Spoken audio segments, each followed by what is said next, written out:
Hello to all, welcome to plus minus. तो आज की क्लास में हम बात करेंगे मोबाइल कंप्यूटिंग चैप्टर की। इसके अंदर जो इम्पोर्टेंट कॉन्सेप्ट है वो हम कवर कर लेंगे जो आपके एग्ज़ाम के लिए इम्पोर्टेंट हो सकते हैं। सबसे पहले व्हाट इज़ मोबाइल कंप्यूटिंग। ठीक है, तो मोबाइल कंप्यूटिंग का मतलब क्या है? ये एक ऐसी टेक्नोलॉजी है जिसके अंदर होता क्या है, हम किसी भी टाइप ऑफ डेटा ट्रांसमिशन को अलाउ कर सकते हैं, चाहे वो हमारा डॉक्यूमेंट हो, वॉइस हो, पिक्चर हो, ऑडियो हो, video etcetera, from one wireless enabled device to another wireless enabled device. मतलब एक वायरलेस डिवाइस से दूसरे वायरलेस डिवाइस में अगर मुझे कोई भी डेटा ट्रांसमिट करना है, whether it is a form of voice, audio हो, पिक्चर हो, इमेज हो, तो उसको हम बोलेंगे मोबाइल कंप्यूटिंग टेक्नोलॉजी या फिर मोबाइल टेक्नोलॉजी। ठीक है, मोबाइल का मतलब क्या होता है कि जो चल रहा है बेसिकली। ठीक है, जो एक स्टैटिक पोजीशन पे नहीं है, जो मोबाइल है, जो जो जिसकी लोकेशन चेंज हो रही है। हम बात कर रहे होते हैं मोबाइल पे, तो हम ट्रैवल भी कर रहे होते हैं और हम बात भी कर रहे होते हैं। तो डेटा का एक्सचेंज तो हो रहा है, कम्युनिकेशन तो हो रहा है, लेकिन हम ट्रैवल भी कर रहे हैं, हम एक जगह पे खड़े नहीं हैं। ठीक है, अब यहाँ पे जो वायरलेस इनेबल्ड डिवाइसेस हैं वो computer, laptop, notepad, mobile phone, pager, sensor, कुछ भी हो सकता है। इसका मतलब सिर्फ ये नहीं है कि सिर्फ मोबाइल फ़ोन की बात हो रही है। मोबाइल का मतलब होता है कि आप एक सेम पोजीशन पे नहीं खड़े हो, आप कहीं ना कहीं पोजीशन को चेंज कर रहे हो, लेकिन स्टिल आपका ट्रांसमिशन ऑफ डेटा हो रहा है। नेक्स्ट, इसकी एक डेफिनेशन और है, देखो। Mobile computing refers to mobile technology that allows transmission of data from one wireless enabled device to another wireless enabled device without the use of the fixed physical link। जैसे मुझे अपने friend से communicate करना है, उसे मुझे कुछ send करना है, तो यहाँ पे दोनों डिवाइसेस का फिजिकल लिंक से कनेक्टेड होना मैंडेटरी नहीं है। वायरलेस वायरलेस अगर वो डिवाइसेस अनेबल्ड हैं तो वो आराम से कम्युनिकेट कर सकते हैं, कोई फिजिकल लिंक की रिक्वायरमेंट नहीं है। और वो डिवाइसेस एक दूसरे से बहुत दूर भी हो सकते हैं। ठीक है, तो ऐसी टेक्नोलॉजी जो सपोर्ट करती है transmission of data between two wireless enabled device at a time, उसे हम बोलेंगे मोबाइल कंप्यूटिंग। अब एक और डेफिनेशन है, देखो। Mobile computing can be defined as a human and computer communication while a human is mobile, है ना। ह्यूमन है और एक कंप्यूटर है, वो आपस में कम्युनिकेट कर रहे हैं, लेकिन जो ह्यूमन है वो मोबाइल है, वो चल रहा है। So it enables the transmission of text, audio, video, images, etc. The technology includes mobile communication via mobile hardware and mobile software. Obviously बात है, यहाँ पे मोबाइल का हार्डवेयर और मोबाइल का सॉफ्टवेयर दोनों कम्युनिकेशन में इंपॉर्टेंट रोल प्ले करेंगे। इस तरीके से एक और हमारी डेफिनेशन है, हर डेफिनेशन के अंदर एक नई नई बात हमें बोली गई है। Mobile computing technology allows the users to use the technology in the mobile environment, है ना।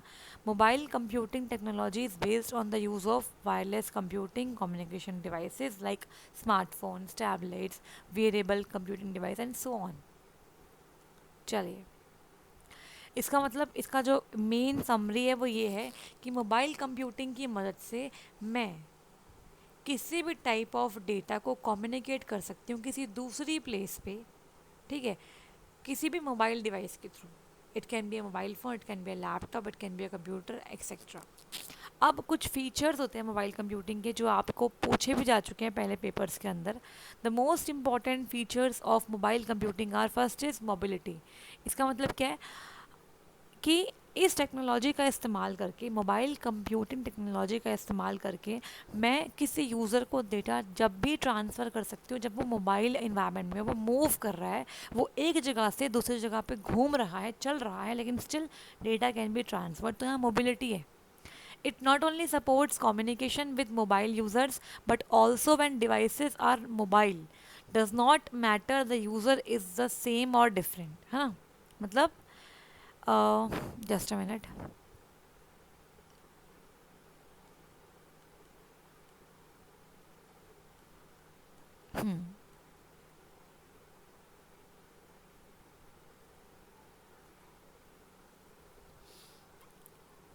हाँ, इसका मतलब सिर्फ ये नहीं है मोबाइल फ़ोन यूज़र्स के लिए टेक्नोलॉजी इस्तेमाल में आ रही है। कोई भी डिवाइस जो मोबाइल है, मतलब जो रोम हो रहा है यहाँ से वहाँ, और अलग अलग यूज़र्स एक टाइम पर कम्युनिकेट कर सकते हैं। वायरलेस कनेक्टिविटी ऑब्वियसली एक अच्छा फीचर है ना। वायरलेस कनेक्टिविटी तो होती ही आपको पता ही है। तो wireless connectivity is the another essential feature of mobile communication, है ना। It means all the mobile devices such as mobile phones, laptops, tablet must have the wireless connectivity enabled, otherwise no transfer of data is possible. Obviously बात है, अगर हमारे mobile phone, laptop और tablets में wireless connectivity है ही नहीं, तो हम किसी भी टाइप का डेटा ट्रांसफ़र कर नहीं सकते हैं। तो ये connectivity, wireless connectivity obviously offer करती है। These devices must have all the hardware and software that are essential to the wifi enabled device. तो जिन डिवाइस को कम्युनिकेट करना है उनके पास ऐसे हार्डवेयर और सॉफ्टवेयर चाहिए जो कि वाईफाई इनेबल्ड डिवाइस के साथ कम्युनिकेट कर पाए। Next is portability. इसका मतलब क्या होता है? पोर्टेबिलिटी का मतलब होता है कि हम इसे आराम से एक जगह से दूसरी जगह पे चेंज कर सकते हैं, मूव कर सकते हैं, है ना। तो पोर्टेबिलिटी का मतलब होता है कि जो डिवाइसेस हैं जो मोबाइल कंप्यूटिंग में पार्टिसिपेट कर रहे हैं, उन्हें एक जगह से दूसरी जगह पे बड़ी आराम से विदाउट एनी इशू चेंज किया जा सकता है। मोबाइल फ़ोन, लैपटॉप, टैबलेट्स, ये एक जगह से दूसरी जगह पे आराम से पोर्ट करे जा सकते हैं। Next is interaction.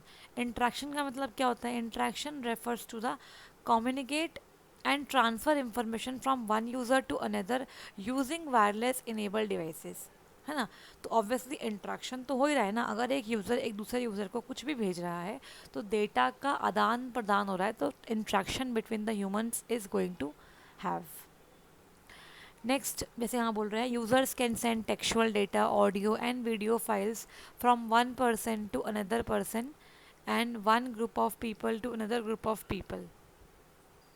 Next is location independence. इसका मतलब क्या? ये भी एक फीचर है मोबाइल कंप्यूटिंग का। स्टार्टिंग में थोड़ा सा इंट्रोडक्शन है, फिर हम कुछ इंपॉर्टेंट टर्म्स देख लेंगे जो आपको एग्जाम में हेल्प कर सकती है, क्योंकि मोर और लेस ये आपका टॉपिक थियोरेटिकल ही है। लोकेशन इंडिपेंडेंस का मतलब क्या है? Means a user can communicate at any distant location from any location, है ना। किसी भी लोकेशन से आप किसी दूसरी लोकेशन पे यूज़र से बातचीत कर सकते हो, डेटा को ट्रांसमिट कर सकते हो। जैसे मान लो आप अपने ऑफिस में बैठे हो, while sitting in your office you can observe all the cabins of your office and open land areas with the help of the mobile computing devices and IoT, है ना। ये तो आप जानते हो, आजकल तो IoT है। IoT के थ्रू आप एक जगह बैठे बैठे ही यूजिंग वाईफाई या इंटरनेट आप पूरे अपने ऑफिस का व्यू देख सकते हो अपने मोबाइल फ़ोन के ऊपर, है ना। या फिर while staying in a distant country and sitting in your room you can watch your house located in the other country. जैसे मान लीजिए आपका कोई ऐसा रिलेटिव है जो आउट ऑफ द कंट्री गया हुआ है, तो वो अगर आपसे वीडियो कॉल करता है तो वीडियो कॉल के थ्रू वो क्या कर रहा है? अपनी वीडियो शेयर कर रहा है आपके साथ और ऑडियो भी शेयर कर रहा है, लेकिन वो साथ साथ आपको इतनी दूर से भी, इतनी दूर लोकेशन से भी आपके पूरे घर को देख पा रहा है ना। क्योंकि उसके पास जो डिवाइसेस है उसके अंदर कैमराज हैं और उसके अंदर आपका क्या है? वायरलेस कनेक्टिविटी है। नेक्स्ट हम बात करेंगे what are mobile computing technology and its importance. तो ये भी थियोरेटिकल टॉपिक दिया हुआ है इसके अंदर। एक बार थोड़ा सा देख लेते हैं क्या है इसके अंदर। देखो, mobile computing is a advanced mobile technology that enables the users to communicate with the one another throughout the world. ये आप जानते ही हो, ठीक है। इसकी इंपॉर्टेंस क्या है, क्यों ये ज़रूरी है, आज के टाइम पे क्यों मोबाइल कंप्यूटिंग इतना इंपॉर्टेंट रोल प्ले कर रही है? देखो, mobile computing has a huge importance in today's environment, क्योंकि आज आप जानते हो आज के टाइम पर हम जी रहे हैं डिजिटाइजेशन वर्ल्ड के अंदर, जहाँ पे सारे बिजनेसेस ऑनलाइन हैं। आप देख रहे हो हर एक ई कॉमर्स बिजनेस आजकल ऑनलाइन आ गया है, जो कि मोबाइल डिवाइसेस का इस्तेमाल करके या मोबाइल कम्युनिकेशन से आसानी से ऑपरेट हो सकते हैं। So there is no area of our life where we can survive without the use of the mobile communication. अगर हमारी पर्सनल लाइफ हो या प्रोफेशनल लाइफ हो, आजकल कोई भी ऐसा काम नहीं है जो कि आपका ऑनलाइन नहीं है, सब चीज़ ऑनलाइन हो रखी है। तो हमें इन डिवाइसेस की ज़रूरत है, और अगर डिवाइस होंगे तो obviously we need technology also. Despite so many security challenges associated with mobile technology is growing day by day. Obviously देखो, सिक्योरिटी तो यहाँ पे, सिक्योरिटी कंसर्न तो यहाँ पे हमेशा ही होता है, because we are sharing our data on the internet. तो यहाँ पर क्या होता है, शेयरिंग जब हो रही है तो यहाँ पे सिक्योरिटी ब्रीच आराम से हो जाता है। नेक्स्ट,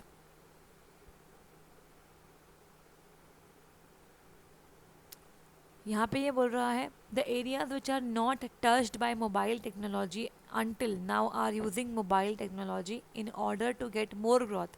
देखो पहले के टाइम पे ना agriculture, small scale industries, music, dance, इन सब चीज़ों का ऑनलाइन इतना वो नहीं था, फैशन नहीं था। लेकिन आज के टाइम पे आप देखो हर एक छोटा सा छोटा बिजनेस भी ऑनलाइन है। हर एक डांस एकेडमी डांस क्लास सिखा रही है ऑनलाइन, म्यूज़िक क्लास सिखा रही है, आर्ट एंड क्राफ्ट शोकेस कर रही है। आज के टाइम पे सब अपनी ग्रोथ के लिए टेक्नोलॉजी का इस्तेमाल कर रहे हैं। ठीक है, अब इसकी एप्लीकेशंस दी हुई हैं, तो आप तो जानते हो आजकल एप्लीकेशन हर जगह इसकी एप्लीकेशन है ही है ना। चाहे लार्ज स्केल हो या स्मॉल स्केल एप्लीकेशन हो, हर एप्लीकेशन आपकी मोबाइल कंप्यूटिंग का इस्तेमाल कर रही है। अब इसके यूजेस हैं ये आप अपने आप पढ़ लीजिएगा। ठीक है, जितने भी वायर्ड आपके नेटवर्क्स हैं उनको रिप्लेस कर रही है हमारी वायरलेस मोबाइल टेक्नोलॉजी। क्योंकि हम नहीं चाहते फिजिकल लिंक बनाना, हम चाहते हैं विदाउट वायर्ड नेटवर्क हमारा वायरलेस कनेक्शन से ही कम्युनिकेशन हो जाए। अब इसके अंदर एप्लीकेशन एजुकेशन में है, एजुकेशन में तो चाहिए ही चाहिए, एंटरटेनमेंट के अंदर है। ठीक है, आप पढ़ लीजिएगा। इसके अलावा व्हीकल्स में भी आजकल आप देख रहे हो कि मोबाइल टेक्नोलॉजी का इस्तेमाल होता है ना। उसके अंदर ऐसे डिवाइसेस लगे होते हैं जो कि मोबाइल इनेबल्ड डिवाइसेस हैं, जैसे कि आपको ट्रैफिक का स्टेटस शो करते हैं। आजकल तो मैप भी शो हो जाता है, जब हम गाड़ी पार्क कर रहे हैं तो पीछे का हमें व्यू पूरा दिखता है। तो ऑलमोस्ट व्हीकल्स आजकल मोबाइल इनेबल्ड डिवाइस के साथ ही आ रहे हैं। ठीक है, जीपीएस भी लगा होता है उसके अंदर, जो ट्रैक करता है हमारी स्टेटस को, हमारे लोकेशन को। इसके अलावा मोबाइल कंप्यूटिंग बिजनेस में भी है, स्पोर्ट्स में भी है, हर एक आज की जो फील्ड है हर जगह पे मोबाइल कंप्यूटिंग एग्जिस्ट कर रहा है। तो मैं इसको ज़्यादा रीड नहीं कर रही because it will take some time. तो इसको मैं आपको पीडीएफ दे दूँगी, इसे आप एक बार रीड कर लेना, आपको समझ में आ जाएगा। ये बस एप्लीकेशंस है, आपको एमसीक्यू में हेल्प कर सकता है।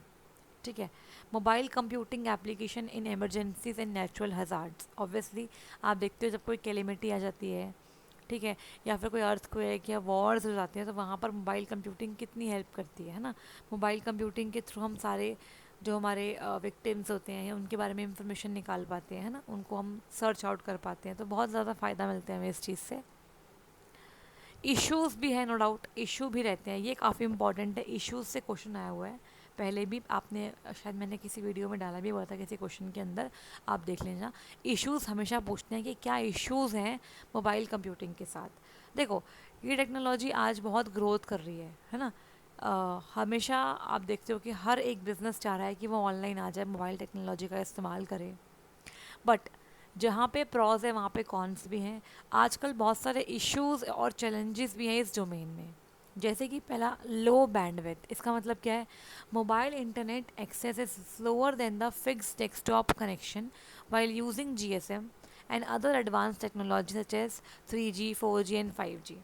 देखो जो मोबाइल का इंटरनेट सर्विसेज है वो ऑब्वियसली आपके डेस्कटॉप कनेक्शन से थोड़ा सा क्या होता है, स्लो काम करता है। ठीक है,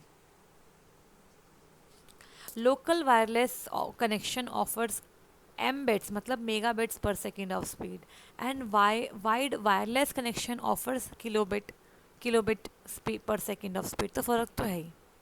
इसका मतलब कि हमें और बैंडविड्थ की रिक्वायरमेंट है सो दैट हम अपने डेटा को हायर रेट पर सेंड कर सकें। तो अभी इसमें थोड़ी सी कमी है, इसमें लो बैंडविड्थ हमें ऑफर होती है।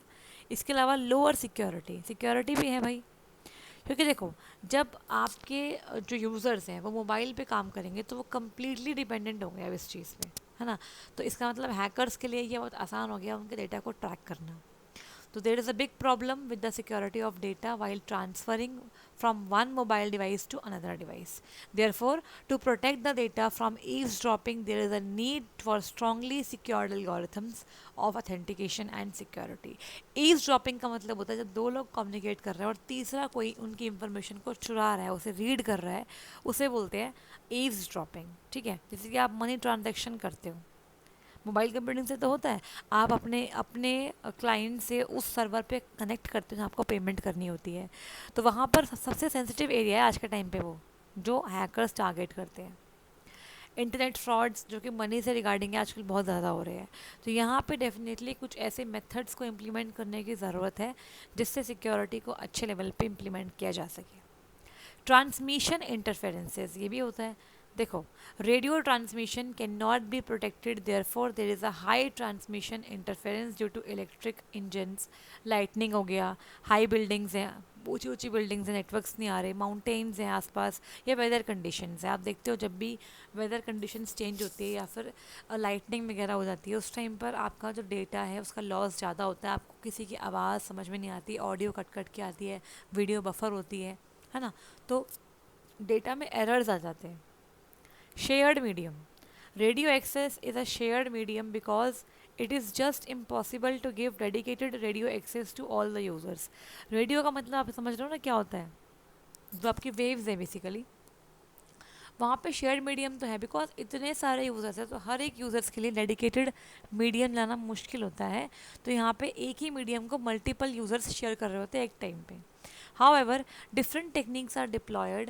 Still, so many questions are unanswered, such as how to provide quality of service to each user sharing radio access. ठीक है, जस्ट अ मिनट। अब यहाँ पे नेक्स्ट है एडहॉक नेटवर्किंग। इसका मतलब क्या है भाई? Wireless and mobile computing allows ad hoc networking without a prior set of infrastructure between the senders and receiver. मतलब this creates several challenges and issues before the network administration, such as reliable and secure connection between the source to destination. Ad hoc मतलब होता है temporary, ठीक है, temporary. एक proper infrastructure तो है नहीं, सिर्फ कुछ टाइम के लिए टेम्परेरी कनेक्शन हम स्टार्टअप कर देते हैं between the Sanders and the receiver. इससे क्या होता है कि कई बार चैलेंजेस आ जाते हैं सिक्योरिटी पर्पस को लेके, है ना। इसके बाद high delays and large delay variations भी रहता है। इसके बाद regulation and spectrums, due to technical and political reasons very limited frequencies are available, है ना। This is also a serious issue in mobile computing that need to be addressed. कई बार क्या होता है पॉलिटिकल रीजंस की वजह से भी कुछ फ्रिक्वेंसीज को उन्हें बंद करना होता है ना, लिमिटेड ही हमें मिलती है ताकि कोई ऐसी इंफॉर्मेशन ना हो जो स्प्रेड आउट हो जाए, तो काफ़ी रिस्ट्रिक्शन रहते हैं मोबाइल कंप्यूटिंग के अंदर। ऑब्वियसली पावर कंजप्शन तो होगा ही होगा ना, जब तक पावर ही नहीं होगी, उसमें बैटरी नहीं होगी, आप कैसे कम्युनिकेट करोगे। तो when a power supply is not available, mobile devices totally depend on the battery power. There is a need to use some resources that can provide power supply at a cheaper cost. Obviously अगर मैं किसी mobile device का इस्तेमाल कर रही हूँ, laptop का, tablet का, मोबाइल फ़ोन का, तो उसमें मुझे कहीं ना कहीं इलेक्ट्रिसिटी देनी पड़ रही है, तो वो पावर कंजप्शन हो रही है, ठीक है। अब हेल्थ हज़ार्ड्स तो देखो होते ही होते हैं। अगर हम डेली बेसिस पे इसको यूज़ करेंगे मोबाइल फ़ोन को, जैसे आप ड्राइविंग करते वक्त कर रहे हो, तो दिक्कत आ सकती है, एक्सीडेंट आपका हो सकता है, ठीक है। और कई बार आपका जो मोबाइल फ़ोन है वो इंजूरियस भी हेल्थ के लिए साबित होता है। तो यहाँ पर हमें कुछ इस तरीके से रिसर्च होनी चाहिए कि मोबाइल डिवाइसेस का हम किस तरीके से, किस पैटर्न में यूज़ करें कि हमारी हेल्थ पे इसका असर कम से कम, मतलब बुरा असर पड़े, ठीक है। अब इसके बाद ये कुछ आपके अलग टर्म्स दी हुई हैं, ये हमारे एग्ज़ाम के लिए इतना इंपॉर्टेंट नहीं है, इसमें काफ़ी सारे ओवरव्यू दिया हुआ है आपके टर्म्स का। तो cellular concept mobile computing technology, तो ये इतना इंपॉर्टेंट नहीं है बिकॉज हर एक टर्म आपसे पूछेंगे नहीं कि what is base station, what is cell, इतना ज़रूरी नहीं है आपके लिए ये। अब नेक्स्ट हम क्या करेंगे वो हम स्टार्ट करते हैं, जस्ट अ मिनट।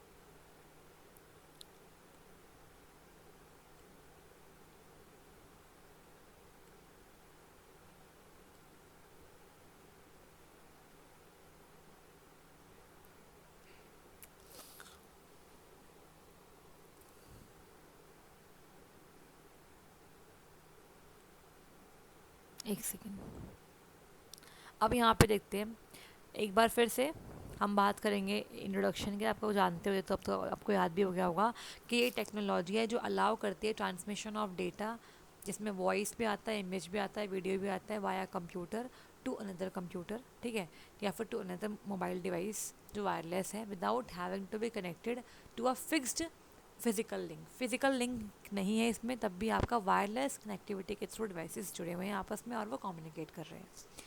इसमें तीन चीज़ें होती हैं, मोबाइल कम्युनिकेशन की टेक्नोलॉजी, मोबाइल का हार्डवेयर, मोबाइल का सॉफ्टवेयर, ठीक है। अब हम बात करते हैं जनरेशन ऑफ मोबाइल सर्विसेज की। तो आप जानते हो आज के टाइम पे हम 5G में एग्जिस्ट कर रहे हैं, लेकिन पहले कभी 1G भी था, तो 1G की बात करते हैं। 1G में क्या होता था, first generation of mobile technology, जहाँ पर एनालॉग सिग्नल का इस्तेमाल हम करते थे, ठीक है। 1980s की बात है। स्पीड इसकी बस 2.4 किलोबिट्स पर सेकेंड थी। वॉइस क्वालिटी यहाँ पे इतनी अच्छी नहीं थी, बैड क्वालिटी थी। Large phone with limited battery life, phone थोड़ा बड़ा होता था और बैटरी लाइफ छोटी होती थी, और सिक्योरिटी ऑफ डेटा बिल्कुल नहीं होता था। नेक्स्ट आया 2G। 2G में हमारा एनालॉग सिग्नल्स को हटा दिया गया and we were using digital signals, ठीक है। 1991 के आसपास की बात है। स्पीड को बढ़ा दिया गया और यहाँ पे आप टेक्स्ट और मल्टीमीडिया भी भेज सकते थे। सिर्फ वॉइस ही नहीं, यहाँ पे आप टेक्स्ट और मल्टीमीडिया ऐसे पिक्चर्स, आपकी वीडियोस वगैरह भी भेज सकते थे। बेटर क्वालिटी थी 1G से, सिक्योरिटी की भी, ठीक है। 3G की बात करें तो इसकी जो स्पीड थी वो 144 kbps से 2 Mbps, ये आपकी ट्रांसमिशन स्पीड है डेटा की। हाई स्पीड वेब ब्राउजिंग था। 3D गेमिंग वगैरह भी इसमें आराम से होती थी, ठीक है। Fast and easy transfer of audio and video files, यहाँ पे ऑडियो और वीडियो फाइल्स भेजने में डिले नहीं होता था, ठीक है। Possibility of running of web based app, web based app भी आप इसमें चला सकते हो आराम से। Next is 4G। तो ये 2011 के आसपास 4G आया था। ये 4G तक ही दिया हुआ है, 5G इसके अंदर नहीं है, लेकिन आपको 5G भी पढ़ना है बिकॉज 5G भी अब इंट्रोड्यूस हो गया है, ठीक है। तो 5G जो है वो 2011 में आया। इसकी जो स्पीड है वो 100 Mbps से 1 Gbps तक हो चुकी है। मोबाइल वेब एक्सेस आराम से कर सकते हैं यहाँ पे। IP टेलीफोनी का इस्तेमाल होता है यहाँ पे, और क्लाउड कंप्यूटिंग भी यहाँ पे इंट्रोड्यूस हो गया था। जैसे आपका गूगल ड्राइव वगैरह है, क्लाउड कंप्यूटिंग, ड्रॉप बॉक्स है। तो यूजिंग मोबाइल टेक्नोलॉजी हम इनको भी यूज़ कर सकते हैं। अब इसके अंदर 1G, 2G, 3G and 4G। 1G ये पूरा टेबल है जिसके अंदर आपको एक्सप्लेन किया हुआ है इनके जो इम्पोर्टेंट फीचर्स हैं, ठीक है। तो आप देखो 1G में कोई इंटरनेट नहीं था, ओनली वॉइस कॉल हम कर सकते थे। 2G के अंदर नैरो बैंड इंटरनेट आया, 3G में ब्रॉडबैंड और 4G में अल्ट्रा ब्रॉडबैंड। अब जो 5G है ना, 5G के कुछ इंपॉर्टेंट फीचर्स आप मुझे बताएंगे कमेंट सेक्शन के अंदर। खुद से आप सर्च आउट करो और इसके जो बुलेट पॉइंट्स है वो आप लिख के बताओगे कि कौन से ईयर में इंट्रोड्यूस हुआ, कितनी स्पीड है इसके अंदर, क्या इसकी बैंडविड्थ रहती है, मल्टीप्लेक्सिंग कौन सा करता है ये, ठीक है। फ्रिक्वेंसी डिवीजन मल्टीप्लेक्सिंग एक्सेस है, TDMA, CDMA है, कौन सा है, और बैंड टाइप इसका क्या है, नैरो बैंड, नैरो, वाइड या अल्ट्रा वाइड। फ्रिक्वेंसी भी आप पढ़ सकते हो, कितनी फ्रिक्वेंसी यहाँ पर हो सकती है आपके डेटा की, ठीक है। इसके अलावा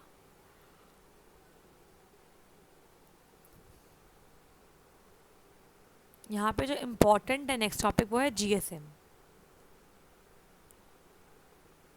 एक सेकेंड,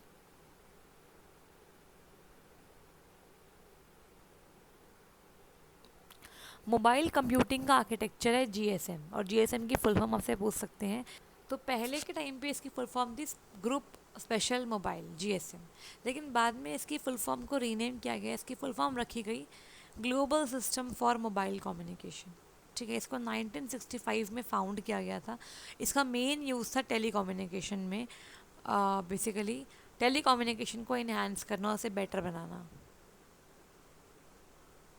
तो अगर हम बात करें प्रीवियस डेटा की, तो 190 कंट्रीज़ में 800 मिलियन लोग मोबाइल टेक्नोलॉजी के तौर पे, मोबाइल आर्किटेक्चर के तौर पे GSM का इस्तेमाल कर रहे थे।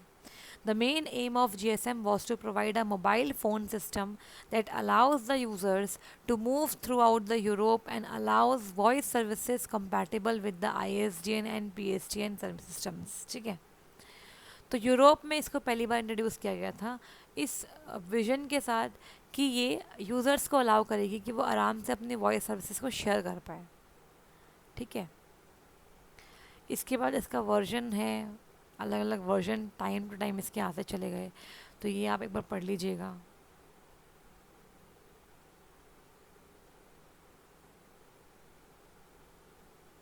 ये देखिए, ये इतना इम्पोर्टेंट लग नहीं रहा मुझे।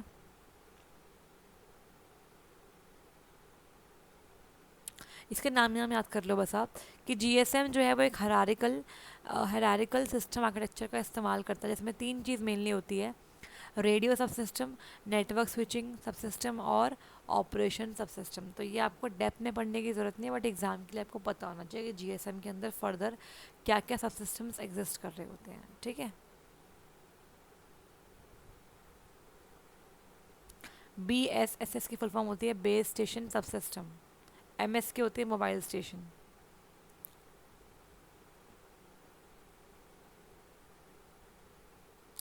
ये इनमें से फुल फॉर्म मेरे ख्याल से एक पिछली बार आई थी, तो पढ़ लो इसको। BSS मतलब होता है बेस स्टेशन सब सिस्टम, BTS मतलब होता है बेस ट्रांससीवर सब सिस्टम, BSC मतलब होता है बेस स्टेशन कंट्रोलर, और MS मतलब होता है मोबाइल स्टेशन। ठीक है, इसकी फुल फॉर्म इनमें से किसी एक की आई हुई है आपके पहले पेपर के अंदर। अब डीप में इसे करने का टाइम तो हमारे पास है नहीं कि हम डीप में इसे पढ़ें, तो मैं भी आपको यही सजेशन दूंगी कि आप सिर्फ शॉर्ट नोट्स और शॉर्ट टर्म्स पढ़ लो, ताकि आपके एक दो नंबर अगर आए तो आप बना लो उनको। ठीक है। इसके अलावा आप क्या कर सकते हो इसके अंदर से, नेक्स्ट देखते हैं जो हमारे एग्ज़ाम के लिए इंपॉर्टेंट है, मैं वही वही कवर करना है, बिकॉज यहाँ तो बहुत थ्योरी है इसके अंदर, है ना। इतनी थ्योरी पकड़ने की ज़रूरत नहीं है। एक सेकेंड।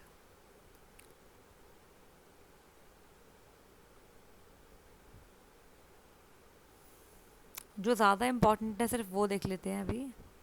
जीएसएम कैसे काम करता है ये करने की ज़रूरत नहीं है, कंट्रोल चैनल्स की भी ज़रूरत नहीं है हमें, इसकी भी ज़रूरत नहीं है।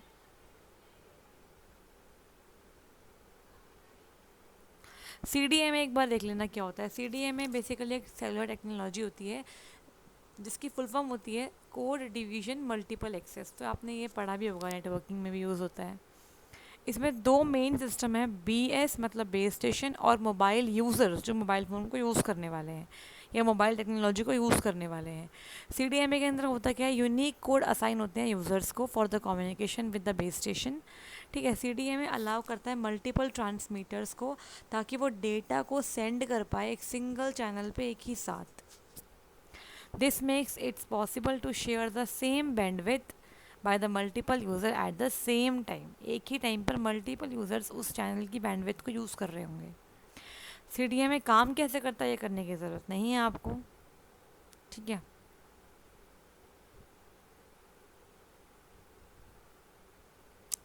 उसके बाद ये कर लेना, GPRS की फुल फॉर्म। GPRS की होती है जर्नल पैकेट रेडियो सर्विस।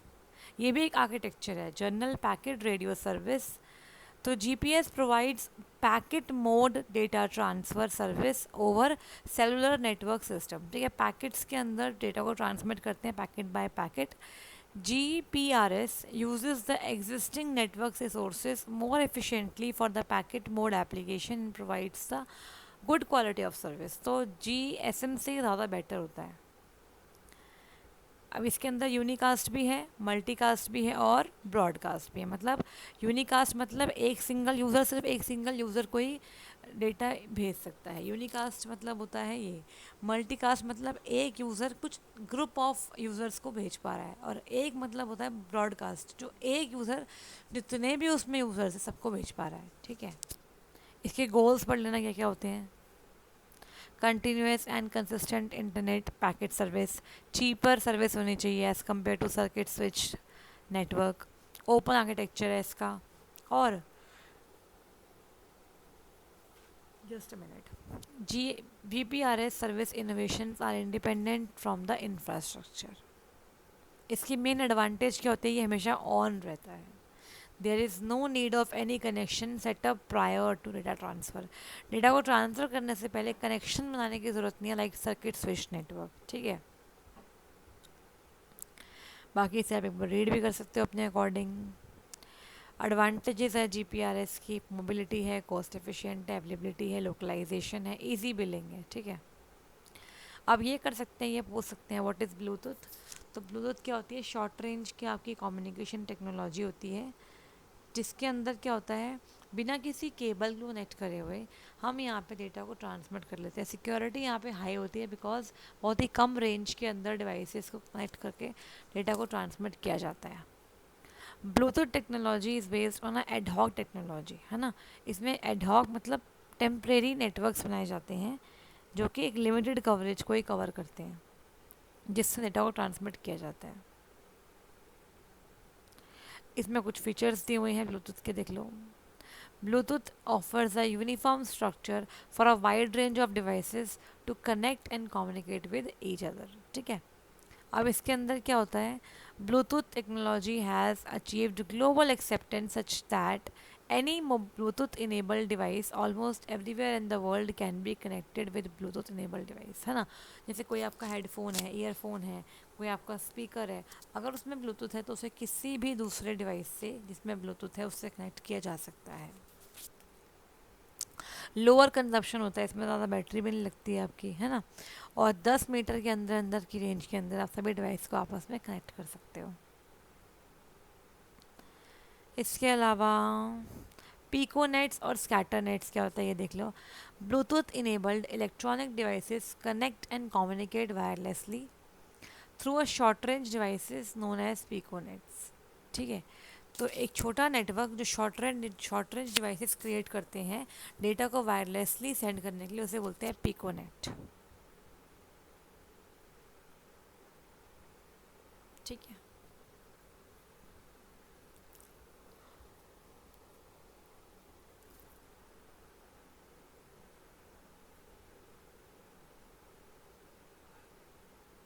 देखो, when more than two Bluetooth devices communicate with one another this is called as a piconet. तो एक पिकोनेट के अंदर बेसिकली 7 स्लेव्स होते हैं और एक क्या होता है, मास्टर होता है, ये आपको पता होना चाहिए। The device that initializes the establishment of piconet, जो स्टार्ट करता है डिवाइस, उसे बोलते हैं मास्टर, बाकी सब क्या होते हैं, स्लेव होते हैं। और नेटवर्क्स ऑफ पिकोनेट्स को हम बोलते हैं स्कैटरनेट्स। बहुत सारे पिकोनेट्स को मिला के बनता है आपका स्कैटरनेट।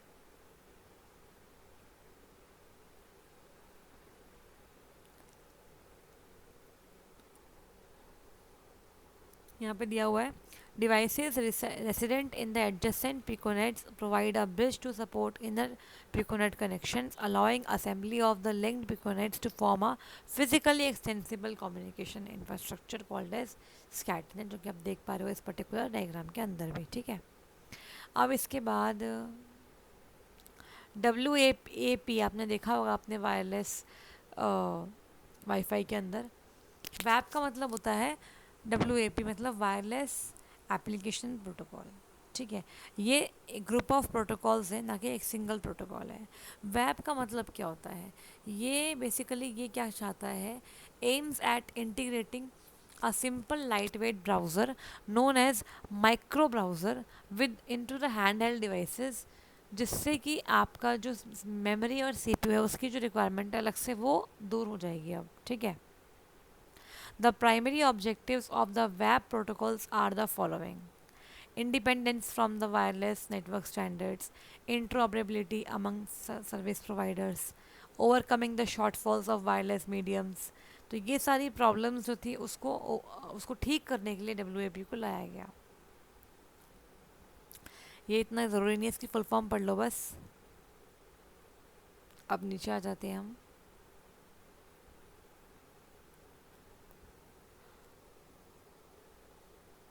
यहाँ देखते हैं,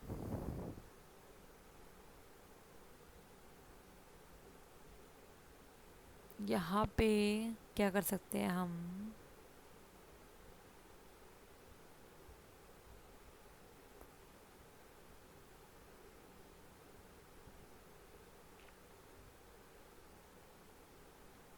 ये आपका GPRS हमने पढ़ लिया already. GPRS packet based wireless communication है, ठीक है, जिसमें हाई डेटा रेट्स ऑफर होता है हमें।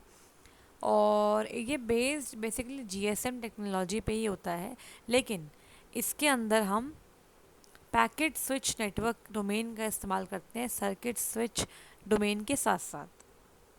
तो इसकी जो कॉस्ट है वो कम होती है और ये WAP SMS MMS सबको सपोर्ट करता है।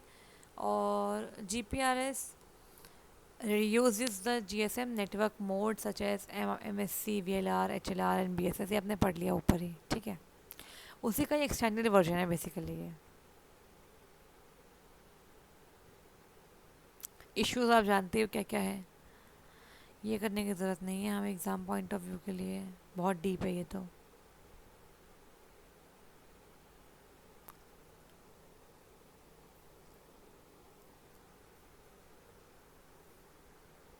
अब देखो WAP बेसिकली एक ऐसा प्रोटोकॉल है जो डेटा को जब एक डिवाइस से दूसरे डिवाइस पे जब जाता है डेटा उसको बेसिकली मॉनिटर करने के लिए इसका इस्तेमाल करते हैं. It allows wireless devices to view specifically designed pages from the internet using only the plain text and very simple black and white pictures.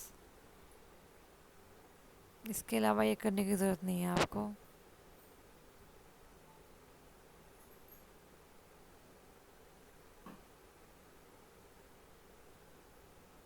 Applications देख लो WAP की क्या है. Accessing the internet from mobile devices के लिए आपको WAP चाहिए. Games can be played from the mobile devices over wireless devices, उसके लिए भी WAP चाहिए. ऑनलाइन बैंकिंग के लिए भी चाहिए. Email voice mail on mobile devices, providing weather and traffic alerts, इसके लिए भी WAP का इस्तेमाल करते हैं. Wireless application protocol. ठीक है. अब देखो इसमें ना काफ़ी चीज़ है अगर हम पढ़ने लगे, लेकिन अभी हमारे पास टाइम बहुत कम है तो मैं हर चीज़ को डीप में नहीं पढ़ा सकती. मैंने आपको इंट्रोडक्शन बता दिया और साथ में आपके साथ नोट शेयर कर दूँगी, उसको आप पढ़िए. फिर आपको समझना है तो आप बताइएगा. ज़्यादा डीप करोगे तो फिर आपको टाइम देना पड़ेगा, बिकॉज देखो ये एक सब्जेक्ट है. एक सब्जेक्ट हम एक क्लास में कवर नहीं कर सकते. तो इसका ओवरव्यू ही हम ले पाए हैं, ज़्यादा नहीं पढ़ पाए हैं. लेकिन अगर आप थोड़ा थोड़ा देख भी जाते हो उससे आपके 1-2 नंबर बन रहे हैं तो क्या प्रॉब्लम है इसके अंदर, है ना. चलिए, मेरे ख्याल से इतना कंटेंट काफ़ी होगा आपके लिए. इसको आप यूज़ करिएगा फॉर योर अंडरस्टैंडिंग पर्पस. मैं आपको ये सेंड कर दूँगी आपके टेलीग्राम पे, ठीक है. और 5G के बारे में कुछ फीचर्स आपको बताने हैं कमेंट के अंदर जो जो उसको स्पेशल बनाते हैं अभी तक के प्रीवियस नेटवर्क्स टेक्नोलॉजी के साथ, ठीक है. चलिए क्लास को यहीं पे एंड करते हैं. All the very best for your exam. तैयारी को अच्छे से करिए और पॉजिटिव माइंड के साथ एग्ज़ाम दे के आइए. Thank you so much.